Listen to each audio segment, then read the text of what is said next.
Video টিউটোরিয়ালে আমরা যে প্রথম যে তিনটা রুলস শিখছিলাম ভার্বের সাথে আইএনজি যুক্ত সিম্পল থেকে কমপ্লেক্স কম্পাউন্ড কিভাবে তৈরি করা যায়, হ্যাভিং এবং বিং যুক্ত এইগুলো সম্পর্কে আমরা এতক্ষণ পার্ট একটি পার্টে আমরা এই রুলসগুলো শিখছি, সাথে সাথে এক্সাম্পল করছি। আজকে আমরা একসাথে তিনটা পার্টের একটি প্র্যাকটিস করব, অর্থাৎ যে অংশটির নাম হচ্ছে প্র্যাকটিস পার্ট। অর্থাৎ এখানে আমরা কিছু তিনটে নিয়ম থেকে এখান থেকে প্র্যাকটিস করে আমাদের তিনটা রুলস আবার আমাদের কাছে ক্লিয়ার হয়ে যাবে। তো প্রিয় শিক্ষার্থী, আমার এখান থেকে আমি দুইটা করে দিব, আর একটি হচ্ছে তোমাদের জন্য দেবো, অর্থাৎ তোমরা কমেন্টস বক্সে সেটিকে করে আমাকে দেখাবো। তো প্রিয় শিক্ষার্থী, আমি একটি করে দিচ্ছি। Since the weather was hot I could not drink it. তাহলে কি বলছে?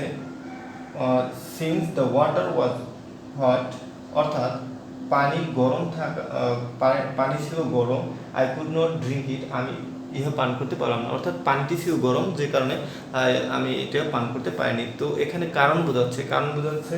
তো সুতরাং কারণ যদি বোঝায়, এটাকে যদি কম্পাউন্ড করতে বলে, তো প্রিয় শিক্ষার্থী এখন আমি তোমাদেরকে বলে দিয়েছি, যেহেতু সিন্সটা কোন অংশে, এটা হচ্ছে সিন্স থাকে কোথায়? কমপ্লেক্সে। তো কমপ্লেক্সে যেহেতু সিন্স থাকে, আমরা জানি যে পূর্বেকার ভিডিওটিতে আমরা শিখছি সিন্স অ্যাজ হুয়েন কমপ্লেক্সে ব্যবহার হয়। তো কমপ্লেক্সে সিন্স অ্যাজ থাকবে, কম্পাউন্ড করার সময় আমরা বলছি যে কমপ্লেক্স সেন্টেন্স থেকে আমাদের কম্পাউন্ড করতে হয়।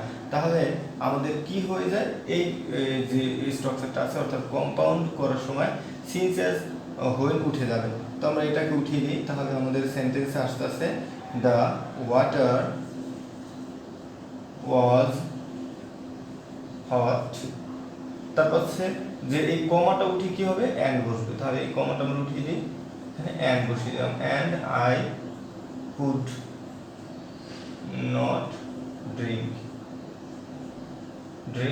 it। প্রিয় শিক্ষার্থী, হয়ে গেল আমাদের এই প্রথম একটি এক্সাম্পল আমরা সলভ করলাম। পরবর্তীতে একটি আমি এটিও করে দিব। The weather was bad and they could not go out. Simple করতে বলছে। তো প্রিয় শিক্ষার্থী, যেহেতু এখানে সিম্পল বলা আছে, তাহলে দেখো যেহেতু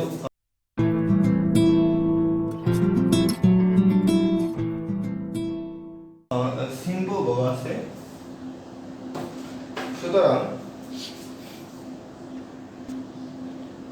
সুতরাং যে কাজটি আমাদের করতে হবে, আগে দেখতে হবে সেন্টেন্সটা কোথায় আছে। যেহেতু সেন্টেন্সটার মাঝে একটি অ্যান্ড আছে, তো আমরা জানি অ্যান্ড থাকে কম্পাউন্ড সেন্টেন্সে, অ্যান্ড অর ইয়েট এগুলো, অ্যান্ড বাট অর ইয়েট এগুলো কম্পাউন্ড সেন্টেন্সে ব্যবহৃত হয়। তো সুতরাং আমরা অ্যান্ড যেহেতু কম্পাউন্ডে আছে, আর আমরা করব কি? আমরা করব সিম্পল। তো প্রিয় শিক্ষার্থী, আমরা জানি যে এখান থেকে আমরা কিভাবে পরিবর্তন করব। আগে আমাদের এখান সেন্টেন্স থেকে দেখতে হবে যে আমরা জানি এটা হচ্ছে এই অংশের কোনো পরিবর্তন হবে না, পরিবর্তন হবে এই অংশের, কারণ এই অংশটা আনা হয়েছে। তাহলে সেক্ষেত্রে আমরা ওয়াজের পরিবর্তে কি ব্যবহার করব? আমরা যে চার্টে শিখেছি এম ইজ আর ওয়াজ থেকে বিং ব্যবহার করব। তো প্রিয় শিক্ষার্থী, আমরা এখন এখানে ব্যবহার করব দ্য ওয়েদার, যেটা আছে সেটা আমরা বসিয়ে দেব। The weather